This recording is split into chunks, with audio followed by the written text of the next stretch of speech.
नहमद व नसल्ली अला रसूलिहिल करीम हम बाद बिस्मिल्लाहिर्रहमानिर्रहीम।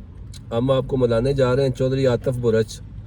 तो यूए में इन्होंने तकरीबन 14 ईयर गुजारे हैं, 14 साल। उसके बाद इन्होंने माइग्रेट किया है कनाडा। तो शुरू से हम इनसे पूछेंगे क्या डिफरेंस इन्होंने फ़ील किया है दुबई का और कनाडा का। दुबई तो ज़ाहिर है गर्मी में जब गाड़ी इनकी सऊदीया दोनों बॉर्डर के दरमियान होती होगी और सख्त गर्मी होती होगी तो इनके लिए काफ़ी हार्ड होगा। और यहाँ कनाडा जब ये मौजूद है तो वेदर तो बहुत अच्छा है। तो इनसे शुरू से पूछते हैं। हाँ जी, अस्सलाम वालेकुम। वालेकुम सलाम। फर्स्ट टाइम आप दुबई किस वीज़े पे आए? कौन से साल, कौन सा महीना, कौन सा दिन था? मैं 2004 में महीना था नवंबर में 2004 में मैं दुबई में आया था और एज ए ट्रक ड्राइवर के ही वीज़े पे आया था। कौन सी कंपनी में? अरीक ट्रांसपोर्ट। मेरे क्योंकि वालिद साहब और मेरे चाचू उसी कंपनी में होते थे तो वो एज ए ओनर ऑपरेटर यानी अपनी गाड़ी लेके खुद चलाते थे। तो जब मैं आया था तो मैं भी मतलब उसी कंपनी में मेरे अब्बू ने मेरा वीज़ा निकलवाया। तो चलो जी काम अल्लाह ने करम किया कि मेरा जल्दी लाइसेंस 1 महीने में ही दुबई का लाइसेंस मैंने ले लिया था। और दिसंबर के एंड में मैं गाड़ी लेके पहला ट्रिप सऊदीया लेके गया था। और पहले ट्रिप तो आप बहुत जल्दी में चल गए। पहले आपने अपना पूरा नाम, फिर वालिद साहब का नाम, फिर गांव का नाम, फिर कंपनी का नाम जिस कंपनी में आप आए थे। सॉरी मैं ठीक है मैं बताता हूँ दोबारा अगेन सॉरी दोबारा प्लीज़ थोड़ा टाइम दे दें। तो मेरा नाम पूरा नाम आतिफ रज़ा है और मैं पाकिस्तान ज़िला गुजरात तहसील खारियाँ और खालिद भाई के बिल्कुल क्लोज़ इनके साथ समझ लें कि फैमिली रिलेशन ही हैं, हमारे भाइयों की तरह हैं। दुबई से मैं इनको जानता हूँ।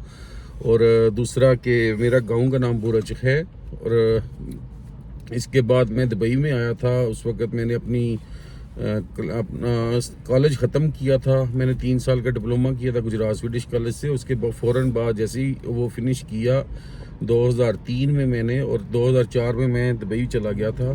तो 2004 के नवंबर में मैं दुबई गया था और दिसंबर में मैंने लाइसेंस लेके तो पहला ट्रिप लेके। कौन सी कंपनी में नाम क्या? अरीक ट्रांसपोर्ट जो कि एक अरबी का ओनर था।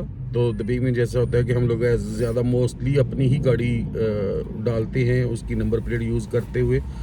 तो ऐसा ही था कि मेरे चाचू और मेरे अब्बू भी इसी कंपनी में थे। तो वालिद साहब का क्या नाम था? रुस्तम अली। अच्छा। और चाचू का मुश्ताक अहमद। और वो दोनों पुराने मतलब मेरे जो चाचू हैं मुश्ताक अहमद वो तो तकरीबन शायद 78 में दुबई आए थे और उनके पास ड्राइविंग लाइसेंस 78 का ही है। तो ये भी अच्छी बात है कि इन्होंने पूछ लिया। और मैंने वो पॉइंट एक बीच में रखना है कि जैसे दुबई में और कनाडा में या इन मुल्कों में, यूरोपियन कंट्री में या इन नॉर्थ अमेरिका में क्या फ़र्क होता है कि दुबई में जैसे वो 78 में इट मींस कि वो 77 में आए थे और 78 में उन्होंने लाइसेंस अपनी जेब में रखा हुआ है। अच्छा। और 78 से लेके टिल नो 2004 में मैं आया था, उस वक्त भी उधर थे। और 2000 तकरीबन वो 12 तक, और उनको कोई नेशनलिटी इतने साल तकरीबन 40 से 45 साल वो दुबई में रहे हैं। तो आखिर पे जो है एंड ऑफ ईयर यही होता है कि जी आप बूढ़े हो गए हैं। एक किस्म का जो बंदा होता है ना कि जी स्क्रैप हो गया तो अभी हमारे काम का नहीं, तो ये चले जाओ इस मुल्क से निकाल दो। तो इसके बरक्स ये है कि इस मुल्क में कि अगर आप नेशनलिटी इनकी लेते हो तो जो देते भी हैं मतलब कहने को तो वो मुस्लिम कुछ चीज़ें मैंने उस मुल्क का नमक खाया है, मैं बुरी नहीं बोलता जो, लेकिन जो वो तो मैं आपसे सवाल करूंगा ना कि एक सवाल। फिलहाल आप अपने लाइसेंस के बारे में बताएं कि आपने लाइसेंस कितने अरसे में लिया, कौन से ड्राइविंग स्कूल से लिया? एमरेस्ट ड्राइविंग स्कूल से लिया? नहीं, मैं 2004 जब मैं आया था ना तो उस वक्त ये गलादारी ड्राइविंग स्कूल, और मैं सोनापुर में रहता था। जो लोग दुबई में शारजा में रहते हैं उनको पता है सोनापुर अभी वो भी थोड़ा हो गया हुआ है, थोड़ा पॉपुलर हो गया या थोड़ा मॉडर्न हो गया। जिस वक्त मैं आया था उस वक्त तो सिंगल कैंप, वो कैबन कैंप जिसमें होते थे वो थे। और गलादारी स्कूल उसी वक्त बिल्कुल दुबई और शारजा के सेंटर में, बिल्कुल बॉर्डर इन दोनों के बीच में है। और ज़्यादा लोग अभी तो कोशिश यही करते हैं कि जो है कि इस स्कूल में एक तो आसानी है आपको आने जाने में। और शहर से उस वक्त तो बाहर था। आपने लाइसेंस लेने के लिए कितनी क्लासें ली, कितना इन्वेस्ट किया? 6-7 हज़ार दिरहम लगा या नहीं लगा? नहीं, मेरा उस वक्त था कि ये 40 क्लासें उस वक्त मैंडेटरी नहीं होती थी कि आप लो या ना लो। उस वक्त जिस वक्त वो स्कूल का जो सुपरवाइज़र है वो समझता था कि ये एलिजिबल हो गया है ट्राई देने के लिए आरटीए की। उस वक्त आरटीए वगैरह नहीं था, एक पुलिस इंस्पेक्टर आता था तो वो आपकी ट्राई लेता था। तो जब मेरी ट्राई आई तो शेख जायद जो हैं दुबई के फाउंडर वो फोत हो गए थे। तो मेरी ट्राई जो थी वो कैंसिल वो तो कर दी। रमजान में फोत हुए थे। तो मेरी ट्राई कैंसिल कर दी। नहीं, वो रमजान में फोत हुए थे। आपने लाइसेंस रमजान में ट्राई थी आपके? नहीं, रमजान में नहीं फोत हुए थे मेरे शेख ख्याल में। रमजान में फोत हुए थे। नहीं, उनका आप अगर बायोडाटा निकाले ना, क्योंकि मेरी उस वक्त मुझे ये है कि इस तरह उनकी याद है कि मेरी ट्राई थी और मैं जब ट्राई स्कूल में देने गया नवंबर में तो मेरी ट्राई उधर लिखा हुआ था कि अनलिमिटेड जो पीरियड है उसके लिए आप स्कूल बंद हो गया है। ओके। तो कितने आपने इन्वेस्ट किया था? तकरीबन मेरा 3700 दिरहम फर्स्ट डे टू जो है लाइसेंस हाथ में आने तक वो लग गया था। 3700 दिरहम। सही। तो उसके बाद फिर आपने खुद, आपके वाले साहब ने गाड़ी आपको लेके दी थी? जी, अब एक्चुअली ना मेरे अब्बू की खुद की गाड़ी पहले ही थी। है तो पुरानी थी, 81 मॉडल था और 1632 जो 10 सिलेंडर गाड़ी होती है मर्सिडीज की। तो वो आदी थी तो मैं उनके साथ बगैर लाइसेंस के, मतलब चाचू के साथ और अब्बू के साथ ट्रेनिंग भी कर लेता था। क्योंकि सोनापुर में उस वक्त इतना खुला था तो आराम से बंदा अगर कोई बैक इन सीखता है, ज़्यादा मैं कोशिश यही करता था कि बैक सीख लूँ जितनी जल्दी हो सके। तो मैं उनके साथ बैग सीखता और गाड़ी हमारी दोनों अपनी थी, मतलब चाचू वाली भी और ये जो मर्सिडीज मैंने बताई ये भी 1632 थी। तो और लाइसेंस 1.5 लेने के बाद आपने जल्दी जो है वो हाँ, सऊदीया दिसंबर में मैं, मतलब नवंबर में लाइसेंस बना और दिसंबर में मैं पहला ट्रिप लेके सऊदीया चला गया। अकेले? हाँ, मतलब मेरे अब्बू ने जो उनके दोस्त थे उनके साथ मुझे भेज दिया कि ये मेरा बेटा है। तो उनके शारजा कहाँ से, कौन सी कंपनी से लोड उठाया और सऊदीया कौन सी जगह जाना था? सबसे पहला लोड जो उठाया था वो अजमान शारजा हमरिया से उठाया था। महमूद कंपनी थी और ये स्टील गार्डर लोड थे और दमाम जाना था मैंने। जो सबसे महमूद कंपनी जो फरदौस की है? ये नहीं मुझे पता, ईरानी रानी फरदौस है, रानी। बिल्कुल तो perfect। शारजा से आपने खालिदपुर से उठाया था? नहीं, वो हमरिया, शारजा हमरिया बाहर से। अच्छा, बाहर से। तो मेरे साथ थे जो मेरे अब्बू के दोस्त थे, तो जो मेरे सऊदीया उस्ताद कौन सी हैं। जगह लैंड किया था? सऊदीया दमाम गए थे पहली दफा। अच्छा, दमाम। तो पहले तो सुना तो था कि दमाम में ये ट्रक इधर खड़े होते हैं, महत्ता हिंदी है तो वही उनका गैस स्टेशन, एक पेट्रोल पंप है तो उसी के साथ ही सारे दमाम ट्रक में खड़े दल्ला शाह भी है? बिल्कुल है। वो भी देखे आपने? जी बिल्कुल। अच्छा। तो उसके बाद पहला लोड जो है वो बॉर्डर पे भी काफ़ी तकलीफ हुई क्योंकि क्यों था कि मैं बिल्कुल पहला ट्रिप भी था, नया था, कोई इस तरह नहीं थी सिस्टम के जान पहचान या वेटिंग किस तरह होती है, कोई आइडिया भी मुझे नहीं था। तो ये मैं आया तो चलो जी 4-5 दिन जो हमारी नवाइस है जो इन्होंने पेपर, तो क्योंकि बॉर्डर पे अक्सर जो बंदे चलते हैं उनको पता है कि ये बॉर्डर पे रुकना ये तो एक मामूली सी बात है, इसमें कोई इतनी है नहीं कि वो बड़ी कोई ख़ास स्पेशल बात है कि रुक गए तो हाय पता नहीं क्या हो गया। तो मेरा तो पहला ट्रिप था तो थोड़ा परेशान हुआ, कोई जानने वाला नहीं है। फिर आहिस्ता आहिस्ता उधर ही बॉर्डर पे, जैसे उस वक्त जब मैं चला था तो बॉर्डर पे अगर किसी के पास कोई चीज़ खाने वाली नहीं है तो वो उधर ही वेट करता, और बंगाली थे जो गेट पे वो चोरी छुपे ही मतलब ला के उनको आप पैसे देते थे 2-4 दिरहम या रियाल एक्स्ट्रा, तो वो आपको चीज़ें ला के देते। लेकिन जो पकड़ा जाता तो मैं नया था तो मुझे पता ही नहीं था, तो मैंने सीधे पैसे दिए तो उसने इंस्पेक्टर जो मोइन बोलते हैं सऊदीया वाला, उसने मुझे पकड़ लिया और पासपोर्ट ले लिया। और फिर मुदीर के पास सुबह लेके गए तो उसने हमने एप्लीकेशन बोलता है लिख के लाओ, तो मुझे तो नहीं लिखनी आती थी। फिर एक सुडानी ने मुझे एप्लीकेशन लिख के दी कि आइंदा नहीं करूँगा, और मेरा फर्स्ट ट्रिप था तो चलो उसने मेरा पासपोर्ट वापस कर दिया, छोड़ दिया और वार्निंग दी कि ऐसा आज के बाद नहीं करना। चलो ठीक है, अल्लाह का शुक्र। तो वो जो दोस्त थे वो कहाँ थे जो आपके वाले साहब के, उन्होंने आपको गाइड नहीं किया? उन्होंने मुझे एक्चुअली भेजा था कि पेपर उधर जाके ना दे आओ बॉर्डर पे, जो गेट पे उस वक्त था। जब ये तो बाद में ऐसा सिस्टम हुआ तो उस वक्त बंगाली नहीं, उस वक्त बंगाली नहीं होते थे, बंगाली तो बाद में आए थे। उस वक्त होता था कि वो जो उनके महल्लस जिसको बोलते हैं, जो क्लियरिंग एजेंट हैं उनके बंदे, वो आगे आवाज़ मारते थे तो जो जिनकी वो क्लियरिंग एजेंट होता था वो उसको उसी के हाथ में बस पेपर देने होते हैं। ओके। तो मुझे पता नहीं था, तो मैं पेपर तो दे दिए, तो साथ में बंगाली का पता चला कि ये रोटी और नान वगैरह ला के देता है, ये चावल वगैरह, तो मैं उसको पैसे दिए कि मुझे ला दो। तो वो पर ये चक्कर हो गया। पर मेरे ना वो अब्बू के दोस्त थे जो आज भी मेरे उस्ताद हैं, गुजरांवाला के उस्ताद अरशद साहब हैं। ये एक ग्रुप था तो ये अगर इनको कोई बोलता था ना कि दो गाड़ी का लोड है दुबई से सऊदीया या तो सऊदीया दूसरी से, गाड़ी आपकी बुलाते थे? नहीं, अगर 2 या 3 कोई बोलता था ना, कोई भी ये ऑफिस वाला या जो लोड करवाते हैं या कंपनी, तो वो नहीं करते होते थे। वो बोलते हैं कि हमको भी 8 गाड़ियों का या 9 गाड़ियों का फ्लैट बेड ट्रेले होते थे हमारे पास सब, तो 8-9 गाड़ियों का ग्रुप चलता था। वो 2-3 गाड़ियों का लोड लेते ही नहीं थे। सही। तो उसमें मेरे अब्बू मतलब उनके साथ के ये चलो आप ग्रुप में चलते हैं तो इसको 1-2 ट्रिप लगवा लो। तो वो आज भी मेरी उनके साथ बात मतलब बहुत अच्छे तरीके से तल्लक है, वास्ते हैं। फैसलाबाद के भी उस्ताद इशरत कितना साहब, अर्सा आपने जो है वो सऊदीया सफर किया है? मैंने तकरीबन 12 साल जितनी देर मैं रहा, और मैं ये क्रॉस बॉर्डर ही चलता रहा। 12 साल में तकरीबन कितने आपने कोई 1200 ट्रिप लगाए होंगे?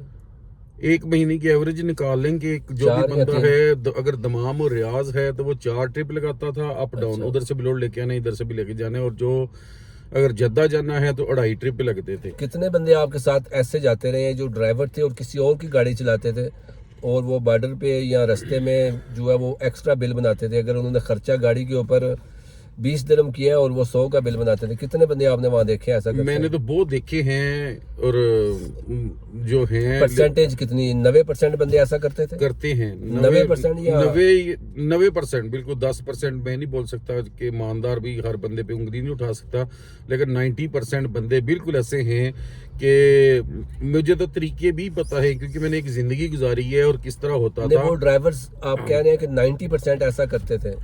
खालिद भाई ऐसा था कि जब हम बॉर्डर पे जाते थे ना, तो पहला जो फ्रॉड हम लगाते थे या मेरी लाइन वाले मेरे भाई जो लगाते हैं, तो वो पहले बॉर्डर पे एक तफ्तीश आती है जो छपरे वाली जिसको बोलते हैं। जैसे भी एंटर होते थे तो उधर ना अगर हम लोग बोल देते थे ऐसे ही फोन करके छोड़ दिया तो सीधा मतलब हर रोज नहीं बोलना, महीने में एक बार बोल देना है। मतलब एक ट्रिप जैसे 4 ट्रिप दमाम रियाज के कोई लगाता तो एक ट्रिप में आपने बोलना है कि बंगाली भाई वो 50 रुपये 50 रियाल मांग रहा है, नहीं तो वो बोलता है कि मैं तफ्तीश करूंगा। तो तफ्तीश करने का मतलब है कि वो गाड़ी का सामान आपको उतारना करेगा। बिल्कुल, तो वो करता कोई नहीं था। तो एक सेकंड अब मैं वजाहत करता हूँ।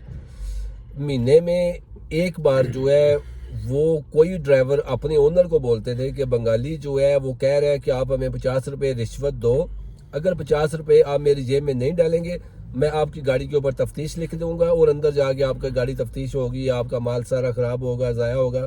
तो वो बंगाली नहीं बोलता था, वो उसकी रिक्वायरमेंट नहीं होती थी।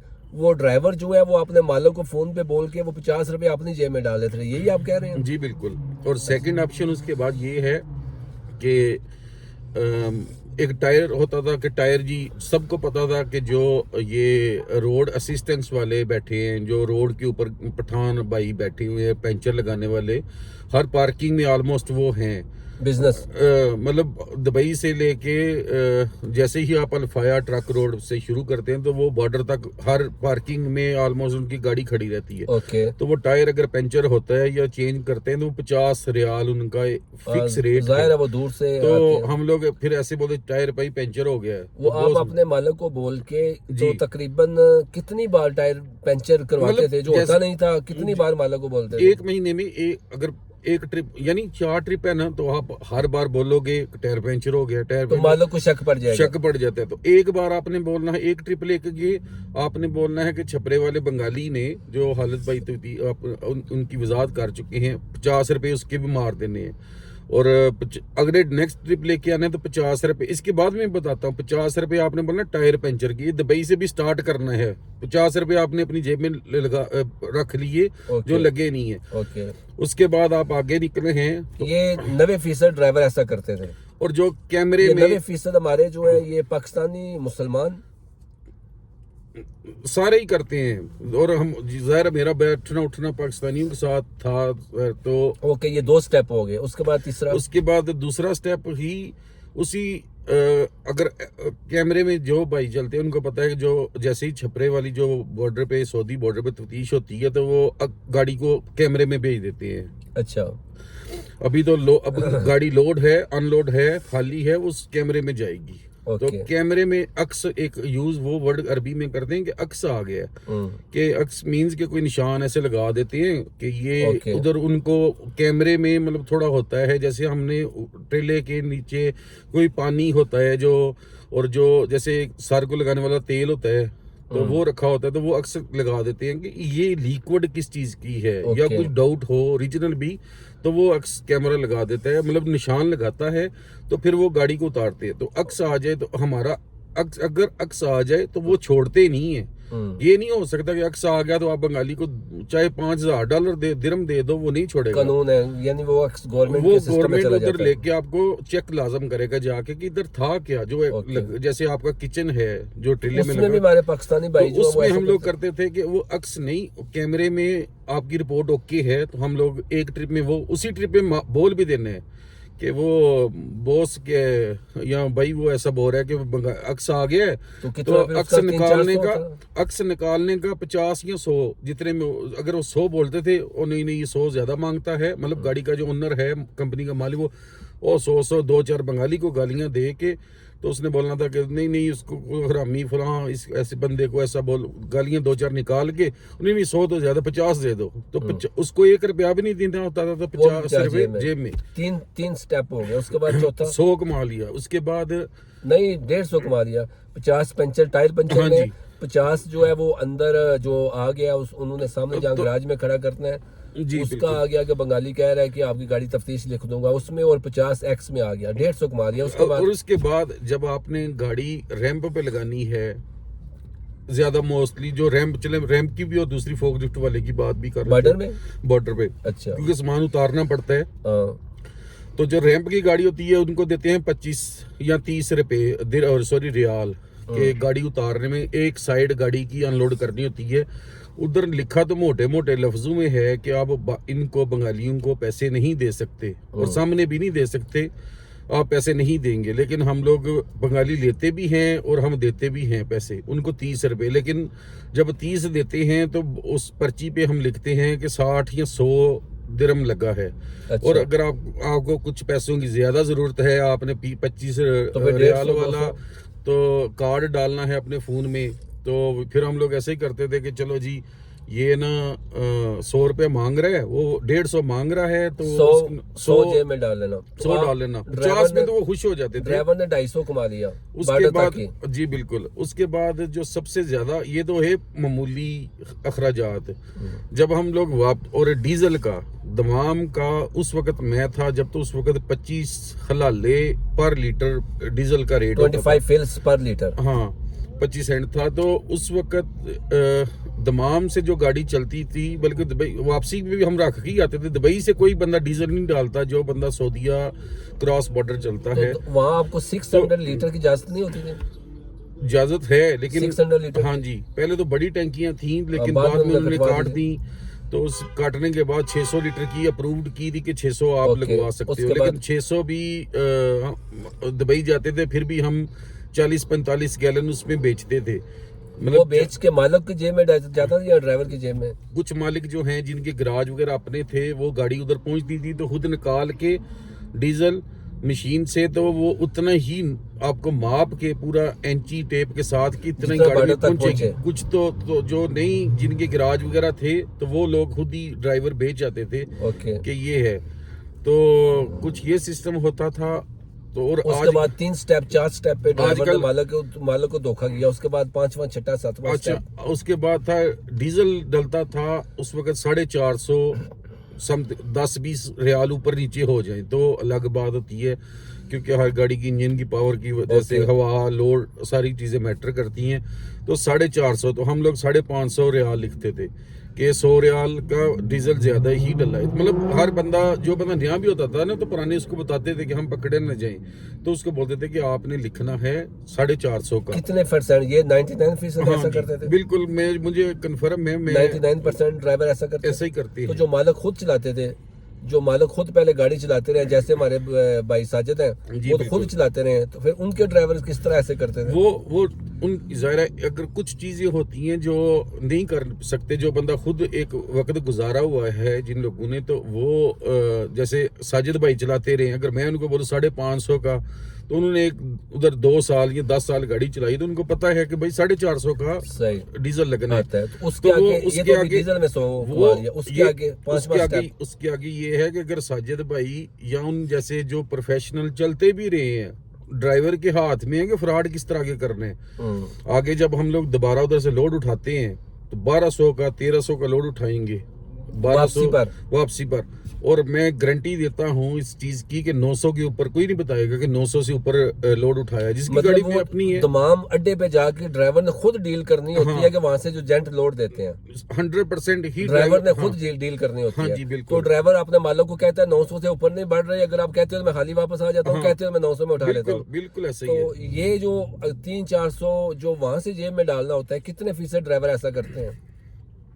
ये तकरीबन समझ रहे 90% ही ऐसा करते हैं। 90% ऐसा और जो करते हैं। चले जो बंदा चलता है जिसकी 2 गाड़ियां हैं, तो वो खुद अगर उसको लोड दे कि मैंने लोड की बात कर ली है, तो वो चले उसकी वो ड्राइवर भी उसको दिल में गाली देता रहता है कि ये मेरा मालिक जो है ये मरता क्यों नहीं है, कि मुझे 300-400 रुपया बचता नहीं है। तो लेकिन ज्यादा लोग ऐसे ही हैं कि जिनकी कंपनी है वो दुबई में बैठे हुए हैं, और वो लेकिन उन लोगों ने भी ड्राइवर की तनख्वाह भी सैलरी भी 1500 से 1800 रखी होती है। तो ये सिर्फ 6-7 स्टेप पे, या ड्राइवर कहीं रास्ते में गाड़ी खराब भी करता है? नहीं हालिद भाई, जो सबसे ज्यादा होता है ना कि इसके आगे 2-3 और जो जैसे ये होता था कि अगर किसी ने 300, हम लोग आपस में बातें करते थे ना, इस दफा जैसे उधर सावा का कार्ड यूज होता था मोस्टली, मतलब सऊदी अरब में, तो वो थोड़ा महंगा भी होता है, और नेटवर्क, और उस उधर मतलब ड्राइवर को नेटवर्क भी चाहिए, इंटरनेट चाहिए, तो घर में आगे पीछे बात करने के लिए, तो वो $300 दिरहम रियाल का कार्ड मिलता था। तो हमने बोलना होता था यार 300 वाला लेना है, तो ये किस तरह पूरे करने हैं। तो एक तो वापसी पे जो किराया है उसमें भी निकाल सकते थे आपके 300-900 का लोड है। जिस दिन हम मालिक को कोई बताता है कि 1000 रियाल का उठाया, तो मालिक भी पूरा खुश हो जाता है कि जी 1000 रुपये का लेके आ रहे हैं। तो जब इससे आगे जब हमने 2 स्टेप होते थे, एक तो है कि आपको किसी दूसरी दूर जगह पे भेज दिया, जैसे कोई सुनसान जगह है जिधर दुबई वाली गाड़ियां कम जाएं, और देखे कोई बंदा आपको कम, जैसे आप मदीना साइड से, रियाद से मदीना शरीफ, खायल या इधर तबूक की तरफ निकल गए हैं, तो इधर दुबई की गाड़ियां बहुत कम चलती हैं। तो उर्दन के बॉर्डर पे है ना, उर्दन के बॉर्डर के है ना, मतलब जो आप आउट ऑफ टाउन या जो ये रश वाले इलाके वो निकल जाए, तो आपने आराम से गाड़ी का कैबिन उठाना है, ठीक है। गाड़ी का कैबिन उठा के कंप्रेसर के ऊपर वाले जो है उसका हेड, 2-3 बोल्ट होते हैं, 4 होते हैं, 2 खोल के रख लेने हैं, बस फोटो खींच के मालिक को भेज दो। ये बोल्ट हमारे ये भाई नहीं, बोल्ट ये टूट गए हैं, या कंप्रेसर का हेड ही खोल लो, 4 बोल्ट ही खोलने हैं ना ऊपर वाले, तो ऊपर वाले 4 बोल्ट खोल के साइड पे रखो, उसको बोलो कि ये भाई हवा नहीं बना रहा, तो ये कंप्रेसर लगाना पड़ेगा। कंप्रेसर उधर ना मालिक ने जाना है, ना मालिक किसी को भेजता है कि फलां मेरा ड्राइवर दूसरा आ रहा है, इसको देखो जाके। सही। तो आप वो बोलेगा अच्छा मालिक देख लो, कोई मैकेनिक देख लो, अच्छा मैं देखता हूँ, कोई देखता हूँ, बोलता हूँ किसी को, तो मैकेनिक साहब उसने ड्राइवर ने उस वक्त बोलना है कि मैकेनिक मिल गया है 1200-1300, ओके 1200-1300 रियाल, 1200-1300 कंप्रेसर की किट भी डालेगा। साल में एक ही बार बंदा खराब कर सकेगा वो एक बार जैसे 300 कुछ होता है कि डाल के, जैसे वो एग्री हो गया, हर महीने तो नहीं ऐसी बात, ये आपको बताया ना कि हर महीने ऐसा नहीं करना कि फिर तो पकड़ा जाता है बंदा। जैसे हर ट्रिप में टायर पंचर कर दिया, हर ट्रिप में वो आप बोलोगे बंगाली को मैंने पैसे दिए हैं। उसके बाद जो बंदे उधर जाते हैं तबूक साइड पे या हाइल साइड पे, तो उनको वापसी पे जो इंटरनल है लोड, मतलब सऊदीया के अंदर ही, जैसे कोई बंदा हाइल जाता था तो हम लोग उठाते थे, क्योंकि मेरी तो अपनी गाड़ी थी और हम देखते भी थे और मुझे पता भी है नाम भी सबके जो मेरे साथ करते थे, और हम भी उनके साथ ही करते थे।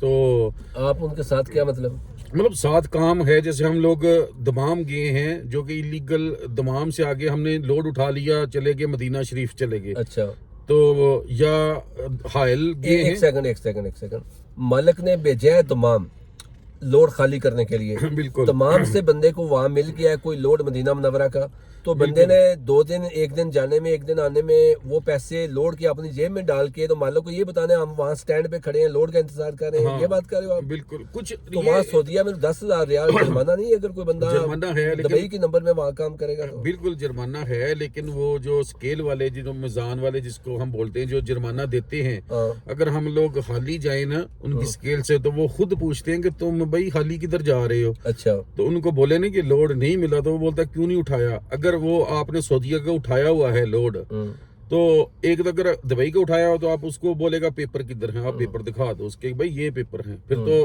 आराम से निकल जाओ, और वो भी मुंह बना के बैठेगा। अच्छा, मतलब उनको भी आप देते हो कुछ? उनको भी 100 रियाल पूरा मिलना है, और वो 100 रियाल ऐसे जैसे पाकिस्तान में नहीं पुलिस वाले को ऐसे पता ही नहीं चलता, तो ऐसे देने होते हैं, और वो खुश। हमने बड़ी कोशिश की थी कि ये मैं जद्दा से लोड लेता था और रियाज आना होता था 1400 रियाल का, मतलब है तो मैं भी इलीगल काम करता था 1400 रियाल का। तो वो अगर मैं सोचता था 100 रियाल बचाना है, तो जब नमाज का भी वक्त होता था ना शाम का, तो हम लोग पेट्रोल पंप, उस अतीफ वाला गैस स्टेशन था जो ताइफ से थोड़ा आगे है, तो उस पे खड़े, उस पीछे पेट्रोल पंप पे हम खड़े होते कि नमाज का टाइम होगा तो हम भाग जाएंगे। तो जैसे ही नमाज का टाइम होता तो हम निकलते, तो वो उधर अगर नहीं भी होता ना, तो वो पीछे गाड़ियां लेके पीछे लग जाता था कि ये अभी भागे हैं, और ठेला और कार का मतलब जितना मर्जी भगा लें, भाग तो सकते नहीं, तो वो रास्ते भी हमको पकड़ लेता था कि भाई निकालो, वो अपना हिस्सा लेता था। बिल्कुल। और बोलता था कि कोई प्रॉब्लम है, कोई मुश्किल है, मुझे बताओ, मैं इधर हूँ। और जाहिर है कितनी गाड़ियों से वो ऐसे लेता था, और वो सारे पैसे, और ये लोग ज्यादा ड्राइवर लोग ना ये काम कम करते हैं, क्योंकि इसमें दिन ज्यादा लगते हैं। जाहिर जब मालिक किसी साथ वाले को पूछेगा गाड़ी वहाँ नहीं होगी तो उसका शक पड़ जाएगा। अगर ड्राइवर लोग जो कंपनी की मतलब करते हैं, ड्राइविंग करते हैं, तो वो लोग ऐसा करते थे, कोई तबूक जा रहा है, मदीना जा रहा है, इधर मतलब गया है, रियाज गया है, तो उधर से लोड उठाते थे 700 का, जैसे दमाम का रेट है, तो हाइल में जाते थे, या बरीदा कसीम, तो इधर से या जद्दा कंपनी उधर भेजा हुआ है आपको, तो आप 1400 रियाल वापसी खाली आना जी तमाम। 90% लोग यही ड्राइवर करते हैं कि सऊदीया किसी कोने में भी चले जाएं, वापसी पे दमाम से ही मोस्टली जो है ड्राइवर लोड उठाते हैं। ये तकरीबन 6-7 स्टेप हो गए जो ड्राइवर अपने ओनर के साथ करते हैं। हाँ जी। आप 12 साल 14 साल चले हो वहाँ, 14 साल चले हो ना? बिल्कुल। 14 साल में क्या आप 14 बंदे ऐसे बता सकते हो जिन्होंने अपने मालिक के साथ इस तरह ना किया हो? 14 साल में 14 बंदे मैं जरूर बता सकता, लेकिन मैं किसी का नाम नहीं ले सकता। नहीं, जो ऐसा नहीं करते, जिन्होंने सही किया काम, उनका तो आप नाम ले सकते हो कि उन्होंने अपने मालिक के साथ ऐसा नहीं किया। 14 साल में 14 ईमानदार बंदे आपने देखे नहीं देखे? हो सकता है आपके साथ हजारों बंदे आते जाते हैं। मेरे अभी ना ज़हन में एक था कि मेरा जो नेटवर्क था, यानी जो मेरे साथ बैठने, मेरा ये सवाल है, ज़ाहिर आप 14 साल वहां चलते रहे हो, तो कम से कम 1400 बंदा तो आपका वाकिफ होगा जो इस रूट पे चलता है। 1400 बंदा तो आपका वाकिफ होगा, तो सिर्फ 18 बंदों के आप मैं वो 18 भी नहीं बता सकता, यानी 18 बंदे भी मेरे में 2-4 फटाफट मेरे माइंड में आए, ज़हन में आए थे, जो ईमानदार थे, जो जिनको मैं ईमानदारी का सर्टिफिकेट दे रहा था, मतलब कि ये हो सकता है कि इन्होंने, लेकिन बाद में मुझे उनकी भी बातें याद आ गई कि फलां तो मेरे साथ भी किया ही था। कैसे? यानी 2-3 ड्राइवर मेरे एकदम ज़हन में आए कि हाँ ये लड़के थे जो ईमानदार हैं अपने बॉस के साथ। अच्छा। लेकिन उसी वक्त मेरे दिमाग में भी ये बात आ गई, उसी वक्त मेरे दिमाग में भी ये बात आई कि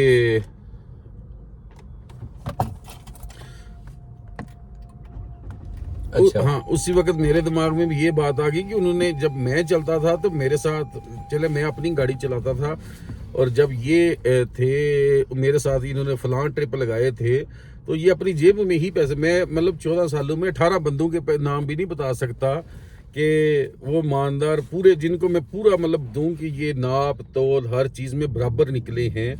तो वो 2 बंदे भी नहीं है? 2 बंदे में कसमें मेरी नजर में तो इतने नहीं है, 2 बंदे भी नहीं है।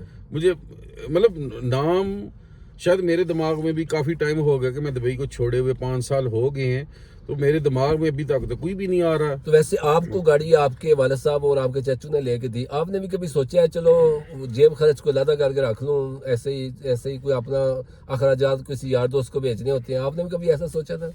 नहीं, क्योंकि मेरे वालिद साहब सच सच बताना, आप सारा कुछ सच बता रहे हो तो। जी, मेरे वालिद साहब थे तो मतलब उन्होंने मेरे हैंड ओवर गाड़ी की थी। नहीं, मैं एक बात पूछ रहा हूँ, हो जी, सकता है बिल्कुल। बंदा सोचता है नहीं, 2-4 उधर- हजार किसी दोस्त को देना है तो चलो नहीं, वो नहीं, आगे नहीं, पीछे कर लो। नहीं, वो था कि मेरे ऊपर कोई पाबंदी नहीं थी कि जी मैं हर चीज़ का हिसाब मतलब अपने अब्बू को या पाकिस्तान में वो थे या अपने चाचू को दूं कि ये ट्रिप मैंने इधर से लेके दमाम गया हूँ, इसका 2000 मिला है और वापसी भी 1000 का, 3000 का, और महीने का मैंने 10 से 12,000 बनाया है, इसमें मैंने 2000 घर में भेजा है।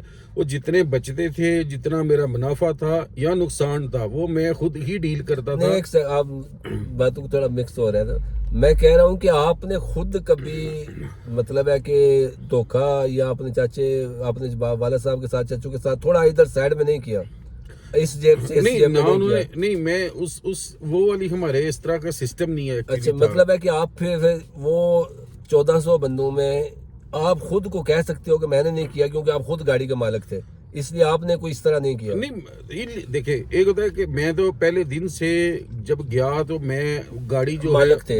मतलब मेरे अब्बू मेरे हैंड ओवर कर गए थे, सही। क्योंकि एक्चुअली ना मैं कॉलेज में पढ़ता था और मुझे ज़ाहिर है मेरे अब्बू काम करते थे तो उनको मतलब काफ़ी शुगर की जो मिकदार है क्वांटिटी वो ज़्यादा हो गई थी। तो मुझे जो गांव वाले लड़के या दोस्त या मेरे अब्बू के दोस्त मुझे बताते हैं कि तुम्हारे अब्बू की सेहत बहुत कमज़ोर हो गई है। अच्छा। तो मैं मतलब यूनिवर्सिटी गया तो नहीं हूँ, लेकिन जाने का इरादा ज़रूर था, लेकिन मैं फिर छोड़ गया कि नहीं यार, मेरे अब्बू इतने कमज़ोर हो गए, जो बंदा भी आता तो मैंने जोर दे के अपने अब्बू को बोला कि नहीं, मुझे दुबई का वीज़ा भी निकलवा, मैं काम करूँगा, आपको पाकिस्तान रेस्ट लाना है करें, रेस्ट करें। जैसे भी। तो चलो, ये मैं तो अच्छी बात है, आपने अपने वालिद साहब को रेस्ट दी। ज़ाहिर है औलाद का ये फ़र्ज़ है, वो वालिदैन के लिए जितनी भी आसाइश मुहैया हो सके तो आपने की।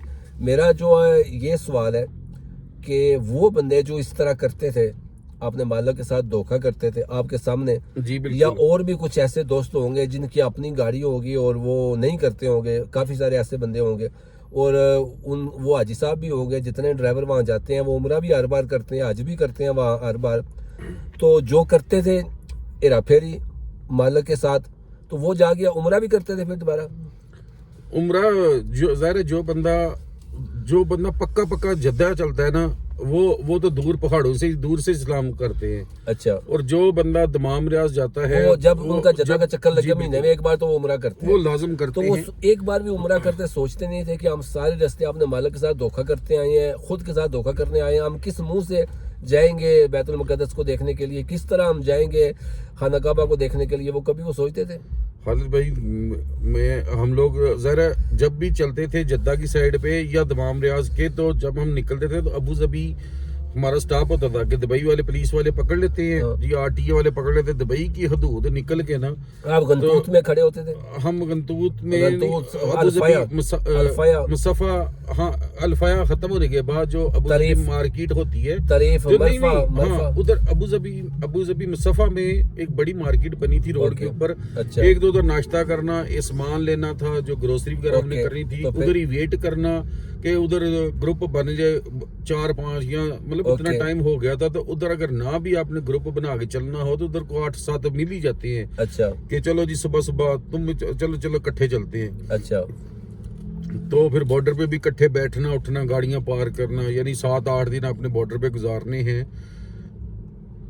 तो ये सारी चीजें तो मेरा ये सवाल है कि वो जब उम्रा करने जाते थे, जी तो बिल्कुल, उनके ज़हन में ये बात नहीं आती थी हम सारे रास्ते जो धोखा करते हैं, या अपनी जात के साथ भी, अपने मालिक के साथ भी, तो एक लम्हे के लिए उनको ख्याल नहीं आता खालिद था? भाई, इरादे तो सारे करते हैं कि नेक्स्ट ऐसा नहीं करना, ऐसा नहीं करना, चाहे दिल में वो बोलता हो कि यार जो भी हो गया सो हो गया। जैसे दूध का दुल्हा मैं भी नहीं हूँ, मुझसे भी काफ़ी कमी कुताइयाँ हुई हैं, तो मैं भी अपने दिल में बोलता था। बेशक अगर मैंने किसी को बोल के अपनी ज़बान से नहीं बताया कि जी ये काम तो वो काम, तो हम लोग भी बोले आज के बाद ऐसा नहीं करना, तो लेकिन फिर भी वो दिल दिमाग से निकल जाते थे, करते थे। हाँ जी, 2 नंबरियां है तो 2 नंबरी काम ने कि 2 नंबर जो लोड उठा के जा रहे हैं। देखें, वो तो वो चीज़ है जो स्टेट के साथ वायलेशन है, उसकी तो कोई तोजी पेश की जा सकती है, बिल्कुल। लेकिन वो जो अपने मालिक के साथ बंदा धोखा करे और झूठ बोले,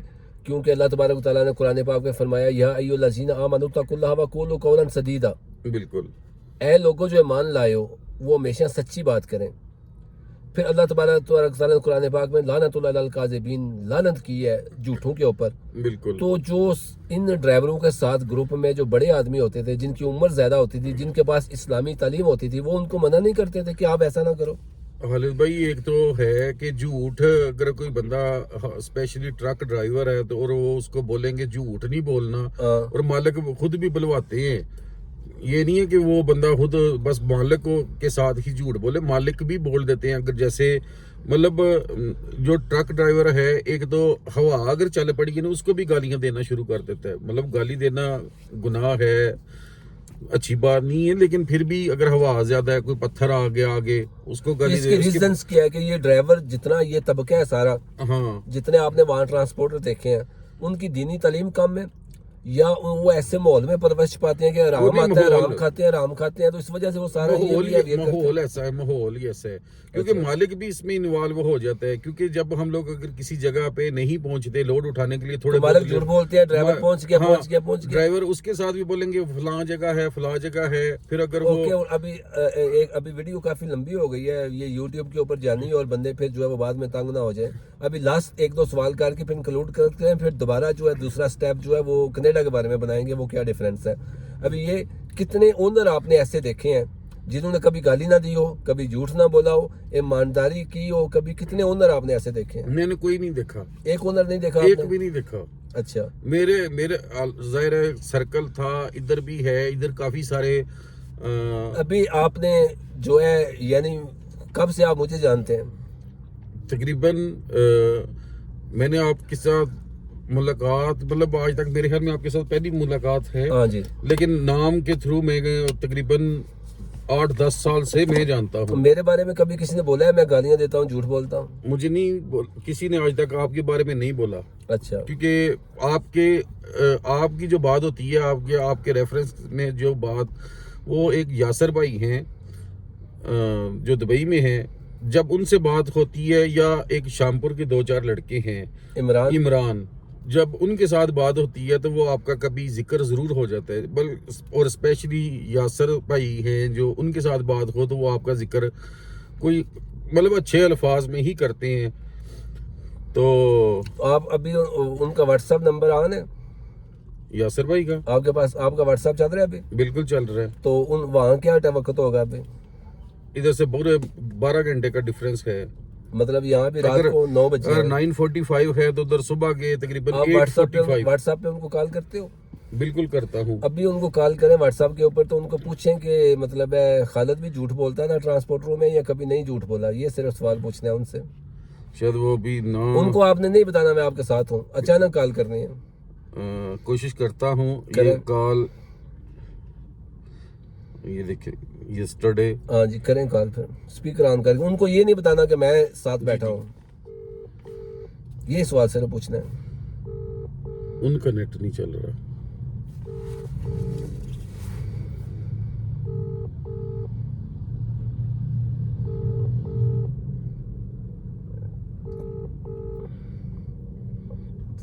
ओके, आप उनको व्हाट्सएप मैसेज करेंगे, जो मैसेज आएगा वो बाद में मुझे फॉरवर्ड करेंगे। जी जरूर।